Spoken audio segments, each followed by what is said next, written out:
বিভিন্ন দাবিতে SFI, DYFI, এআইডিডব্লিউএ এর পক্ষ থেকে ময়নাগুড়ি বিডিও অফিসে ডেপুটেশন। ময়নাগুড়ির বিভিন্ন স্কুলে ভর্তির জন্য অতিরিক্ত ফি ফেরত দেওয়ার দাবিতে, বেকার যুবদের কর্মসংস্থানের দাবিতে, ময়নাগুড়ির স্বাস্থ্য ব্যবস্থার পরিকাঠামোগত উন্নয়নের দাবিতে, ময়নাগুড়িতে নারী নিরাপত্তা সুনিশ্চিত করতে এসএফআই, ডিওয়াইএফআই, এআইডিডব্লিউএ এর পক্ষ থেকে ময়নাগুড়ি বিডিও অফিসে ডেপুটেশন। সংগঠন সূত্রে জানা যায়, এদিন শহরে একটি মিছিল করে তারা বিডিও অফিসের সামনে পৌঁছায়। এরপর সেখানে পৌঁছাতেই পুলিশ বিডিও অফিসের সামনে গেট বন্ধ করে দেয়। এরপর সংগঠনের সদস্যরা জোরপূর্বক গেট খুলে ভিতরে প্রবেশ করে। এরপর সংগঠনের একটি প্রতিনিধি দল তাদের দাবিপত্রটি বিডিওর কাছে তুলে দেন। এদিন সেখানে উপস্থিত ছিলেন এসএফআই জেলা সম্পাদক অরিন্দম ঘোষ, মহিলা সমিতির সম্পাদক রীনা সরকার, মহিলা নেতৃত্ব মমতা রায়, ডিওয়াইএফআই এর রাজ্য কমিটির সদস্য কমরেড প্রদীপ দে, ডিওয়াইএফআই জেলা সম্পাদক শুভয়ু পাল, সভাপতি অর্পণ পাল, যুবনেতা দেবরাজ বর্মন, দেবব্রত ঘোষ।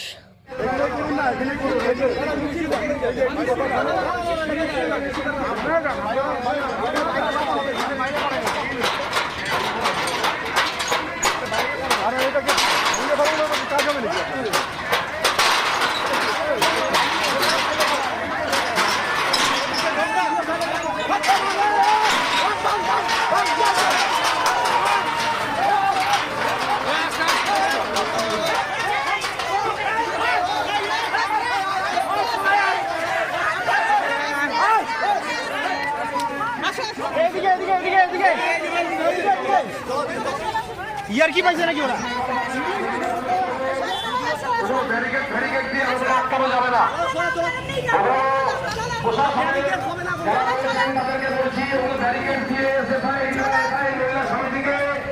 রোখা যায়নি 2011 পর থেকে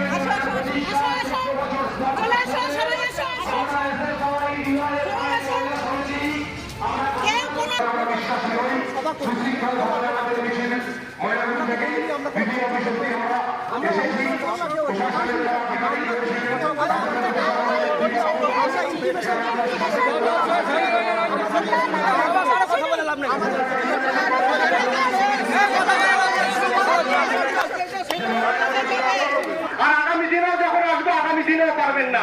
এই চ্যালেঞ্জ নিয়ে এখানে এসেছি। সভা হবে, আমাদের প্রতিনিধিরা বিডিও সাহেবের কাছে যাবে। যতক্ষণ না পর্যন্ত বিডিও সাহেবের কাছ থেকে দাবি ছিনিয়ে নিয়ে আসা যাচ্ছে, এখান থেকে কোনো কমরেডরা ফিরে যাবেন না। এখানে এখন সভা চলবে। আমাদের যারা